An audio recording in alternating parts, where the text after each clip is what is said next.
beautiful thing about being on a spiritual journey is that you're never alone because we're all spiritual beings having a human experience. Thank you all so much. Welcome to my channel and I hope you enjoy. Hey tribe, welcome back to my channel. I'm Lia the Sun Star and I hope you all are really enjoying this Scorpio full super moon. Guys, this energy is so intense. So it means whatever you're going through, whatever you're feeling, it's going to be times 10, right? So if you're feeling tired or, you know what I'm saying, like exhausted, you're just going to go to sleep, maybe even hibernate, right? If you're feeling, let's just say horny, it's going to be on 10. Everything is going to be on 10. If you're feeling like, I really got to get this done, I really got to get this done, I really got to get this done, it's going to be on 10. So this video is just all about the Scorpio moon, what it means, what you can anticipate, all of those good things. And then I'm going to make another video and I'm going to do some readings, okay? Also, I just want to remind you all to please like, share, and subscribe to this video. And twice a month on Zoom, I'm going to put the website below. I actually do new moon and full moon Zoom sessions where I actually do live readings for the people who attend. And it's just whatever donation that you would like to make.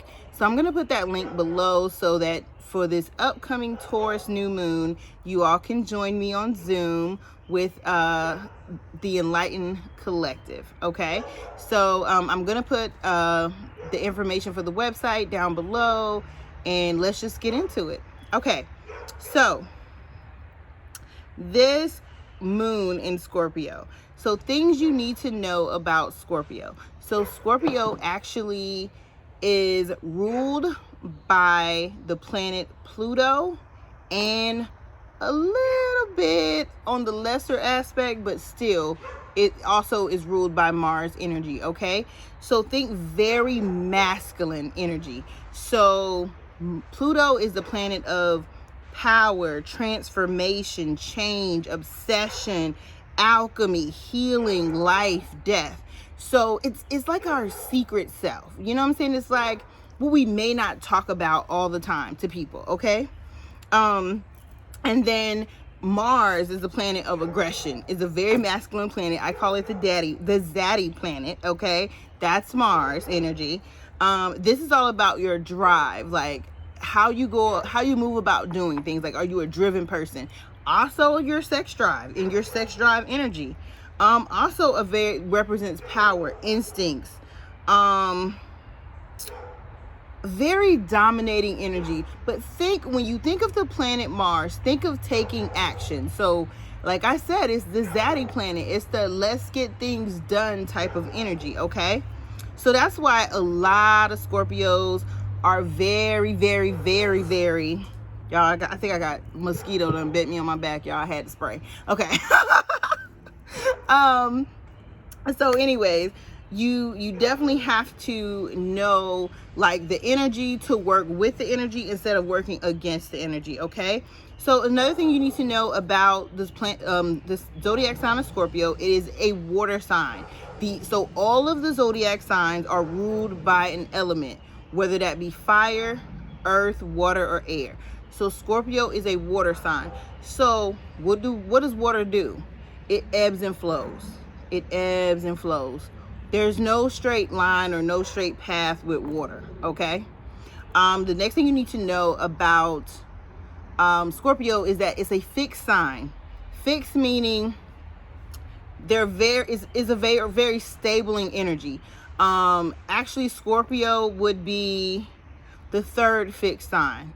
So you basically have Taurus, then you have Leo, then you have Scorpio, and then you go into Aquarius. So all of those signs are fixed signs, meaning you know, cardinal signs kind of get things started.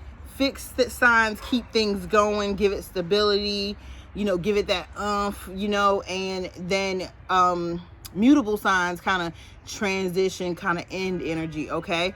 And I'll definitely do another video on that, but just wanted to put that out there so you can fully understand the energy of Scorpio. Okay, so what for those of us who know Scorpios, okay, I actually love Scorpios. A lot of people have like issues, but I do not have any issues with Scorpio.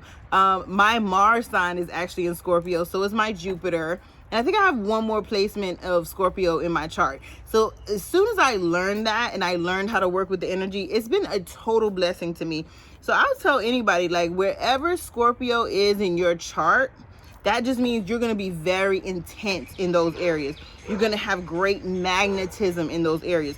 Like, you might ooze sex, you know what I'm saying?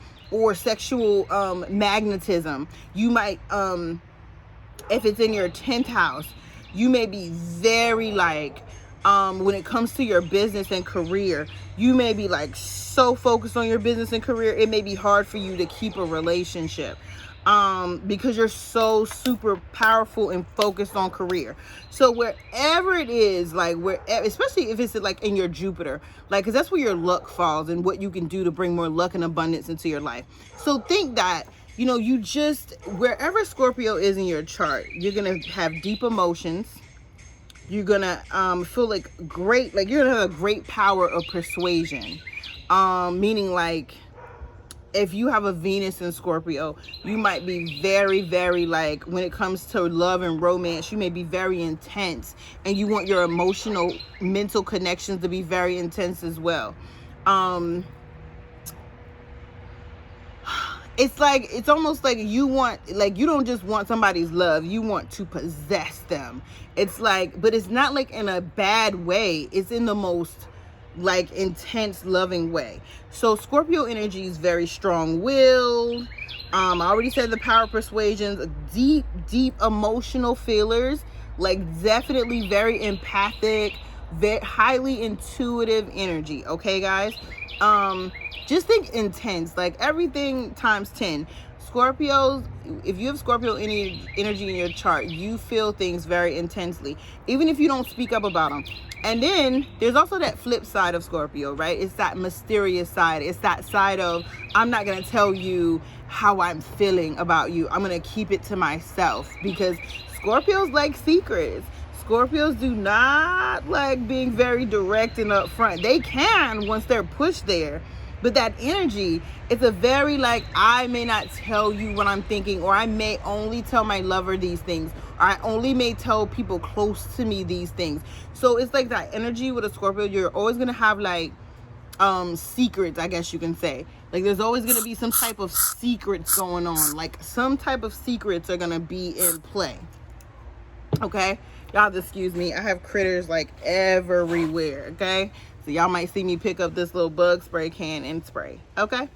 All right. So the key phrase for Scorpio is I desire. So also keep that in mind, because they have these extreme, like, the energy of Scorpio you can definitely use to manifest. It's one of my favorite moons of the year. Okay? So at the end, I'm going to tell you based off of your rising sign, and I'll also put a link below so you all, if you don't know your rising sign, you can actually go to a website, get a free birth chart done, and see, look at your ascendant sign. Typically it'll say ascendant sign, or you'll see a ASC or something like that. That's your rising sign. Okay, so definitely know that, because when you're working with moon energy, it's better that you use your rising sign. Okay. All right, let's get into a few more things about Scorpio. This video was not intended to be super long. So it is also, for this particular moon is going to be very good energy for water signs and for earth signs. Now, other signs, like the air signs and the fire signs, you may definitely not have a good time, because it's going to be very intense. And some signs don't like to talk about emotions. I just saw something the other day where like a Gemini, and I know this person's a Gemini, was basically like, oh my God, my partner always wants to talk about their feelings and I ain't with that. Sometimes I just want to do other stuff. So, okay, think like that. So like if you're not ready to go deep, this energy is going to bother you. If you're not ready to release, if you're not ready to call things to the surface and heal, this energy is not going to go well with you. So most times, like the water signs and the earth signs are more prepared to do stuff like that than like the air signs and the fire signs. Okay, so just be aware of that. Now, what are some things that you can really like try to work on or be aware of? I'm just gonna say, what does this moon really bring awareness to? So toxic energy or toxic behavior. Look at yourself, right? Look at yourself first. Always start with yourself, and just look at, have you been displaying any type of toxic energy, like jealousy or envy or vengefulness or revenge or suspicious, like not trusting people? Like definitely explore those things to the extent of asking yourself, how can I heal whatever is going on with me so that I don't give into this toxic energy, this toxic behavior? Because the best thing to do, guys, during a full moon is to stay as positive as possible, for sure. But you don't want to not acknowledge things about yourself. If this is your truth, then it's just your truth, right? So you just have to like deal with it, know what it is, because at the end of the day, you have to love yourself. You have to love yourself in your entirety. You can't just love one part of yourself. You have to love all of you. So it's going to be very, very important to like go deep, dive deep, and to really like get into what you may be feeling below the surface, and like check in with yourself. Like do a check in with yourself. Have I been feeling jealous of someone? Have I been feeling envious of someone? And why? Because the one thing I always tell people is that you don't know what this person goes through behind closed doors, no matter what. Like we don't know what Beyonce goes through behind closed doors. All we see is the entertainer. We see Sasha Fierce, right? We don't really see Beyonce, right? So you have to think about that. Who are you behind closed doors? How can you help heal some of the areas of discomfort so that you love all of you and not just some of you? So that is one most important thing about this energy. Also, being more positive. Where can you be more positive and be less negative? That is something that you definitely need to think about. Like what parts of your life needs more positivity, and where do you need to stop being negative about things in your life? Okay. Another question you can ask yourself during this energy is, are you living out of a place of fear, or are you living from a place of joy? Like, what are you doing in your life that's going to bring in joy instead of that's going to bring that's coming from fear? Okay. Also your sex life. Are you having enough sex? If you're not having sex with someone else, are you loving on yourself? Are you giving yourself that intimacy? Like, say you just went through a breakup or something, and you're like, oh my gosh, like, oh, look, love on yourself. Like, look,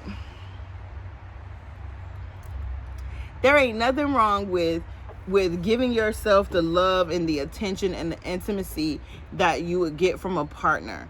Nothing wrong with that, because what that's going to do is that's going to tell the universe that you are fine with or without a partner, and it's going to attract what you want to you. So that is hands down the law of attraction. So yeah, definitely that's something you want to think about.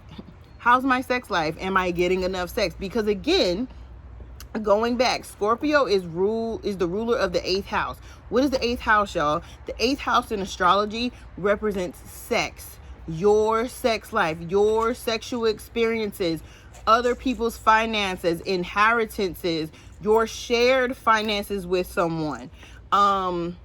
Possibly, like, how do I put this? Like, in thinking about doing business deals and something like that, how you combine your money with other people. So that's 8th house energy. Again, it's a very strong energy. That's the house that Scorpio rules. Also, the part of the body that Scorpio rules. Every zodiac sign rules a part of the body. Scorpio is the ruler of the genitalia. So again, when a lot of people are like, oh, Scorpio, they just like a lot of sex. Yes, they get it honest, okay? That's where they get it from. They get it honest. So can't really be mad at them, right? So let's get into a few more things. What else can you call yourself to? Last but not least, your sex appeal. So getting sexy. Some people just ooze sexiness, right? Some people have to actually try, and there's nothing wrong with that. So bring your sexy back with this moon. Like, do something for yourself. Go get your hair done. Go get a new outfit. Like, do something to make yourself, to channel your inner sexuality.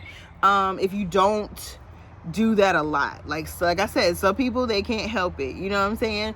But some people have to try. So if you're one of those people that have to try, bring your sexy back. This is the energy that will get you back in your sexy, back in your God energy, back in your goddess energy. It is such a good moon for that. Okay, last thing I'm gonna go over would be stones, herbs, and rituals. Okay, so stones, good stones for this moon would be malachite, turquoise, smoky quartz, sodalite, citrine, and rhodochrosite. I think I'm pronouncing it right. Rhodochrosite, something like that. I'll put it in the description, y'all, because I don't know if I'm saying it right. I know what it looks like. I own it, but I can't say the name right. Sorry. Good flowers for this moon would be roses, jasmine, lilies, lotus, and gardenias. Those are good flowers. Herbs would be eucalyptus, myrrh, vanilla, basil, cloves, deer's tongue, definitely some deer's tongue, and ginger. Some essential oils that are good for this type of moon would be jasmine oil is good, eucalyptus oil is good, myrrh oil is good, rose oil is good, vanilla oil is good, yingling oil is good, basil oil is good, clove oil is good, and ginger oil is good. Okay, guys, so let's talk about rituals. So I already kind of talked about some good journal topics or things you can do, check-ins with yourself. So some of the good things I would recommend to do for ritual would be always on a full moon or do full moon energy is definitely do some type of forgiveness ritual first. And write down, so that will mean like you're writing down the names of the people you need to forgive or situations that you need to forgive, including yourself if you need to forgive yourself. Also, after you write it down, send love and light and pink energy to the person, the situation, whatever you need to forgive. And then once you do that, send whoever away, send a situation away, send a person away after you hug them and love on them. And then you want to close your ritual with a statement of some sort, and then you want to burn the paper. So definitely write down like at least 5 to 10 people or situations that you need to forgive. Okay, and do the same thing for gratitude next. So after you do the forgiveness, do the gratitude. So do some gratitude, like just write 5 to 10 people, places, or things that you're grateful for, you're most grateful for in your life. You don't have to say why or anything like that. You just want to write it down to acknowledge it. And then you want to do like a closing statement, like, these things bring me so much happiness. They bring me so much joy. And I continue to get blessings seen and unseen. Okay. And then after you write that down, you want to burn that paper too. Okay. So those are 2 rituals off top. Now, some other rituals that you could possibly do would be a release ritual, like where you write down like any past hurts or any toxic behaviors that you definitely need to release and get rid of. And, write that out, write them out, write what happened, write whatever you need to. And then release it, especially like if it's a behavior like you feel jealous or envious, and you don't want to feel that way anymore. Acknowledge the feeling, release the feeling, don't own it anymore. Get rid of it. If that's not, you still have to love yourself, guys. Regardless of all of these rituals, you still have to love yourself. So keep that in mind. Something else you can do, get some intimacy in, guys, with whoever you love. And if it's just yourself, get some intimacy in with yourself. Get that passion in there. Do something that brings joy into your life. That's definitely always a good ritual, and a good thing to do. Okay, sorry about that, guys. So I think like another good ritual would be to wear black. Like, as you can all see, I have on like all black today. I'm going to probably put on like a darker color lipstick when I stop filming for today. Just get into this, like, it's like a sultry, exotic energy, right? You can also do red, or like a deep purple or something. It's definitely not a spring color energy, guys. Also, like, something else, like buy a new toy, like buy some novelty items, go to like a sex shop. That's a good, I mean, again, these are still rituals. These are things you can do. You can clean off your social media list, like get rid of people that you don't want to that you don't need to be following anymore because you don't talk to them anyways. Especially if they cause you any kind of issues in your past. Just releasing old things, old people that don't serve you anymore. I saw in an article that said you could do a revenge role play situation. So I think that's really cool. Like, talk to a friend or a lover about somebody you wish you could get at, you know what I'm saying? For something that they did to hurt you. But don't actually do it, guys. It's just a role play. It's just to help you get the energy out, okay? I don't want no problems. I don't want to hear about nobody said, "Oh, I watched Leah's video and she said this." Role play, make believe, ha ha ha. Okay. I'm thinking that's it. But you can always do a ritual bath. Again, I gave you some herbs and oils that you can use. Definitely, I like to always use pink Himalayan sea salt, but you can use dead sea salt. You can use choco. You can use different things in your bath. You don't have to use sea salt. I prefer Epsom salt, pink Himalayan sea salt, and baking soda, but you can put other stuff in your bath. You can actually brew herbs and put that in your bath or pour it over your head, whatever you need, guys. So I gave you some good herbs to work with the moon energy. You got your stones, you got your crystals, and I am so grateful that you all took time out of your day to watch this. And I hope you learned some things that you did not know. And I hope that you will take this information, because again, technically you can use it again when the full moon comes in Scorpio, or when there's a new moon in Scorpio later on this year in November. Okay. All right, guys. Thank you so much, tribe. I love you guys so much. Please don't forget to like, share, and subscribe. And I will see you in the next video, where I'm going to be doing readings based off of the moon energy. Bye. Peace and blessings. Thank you so much for watching. And please don't forget to like, share, and subscribe.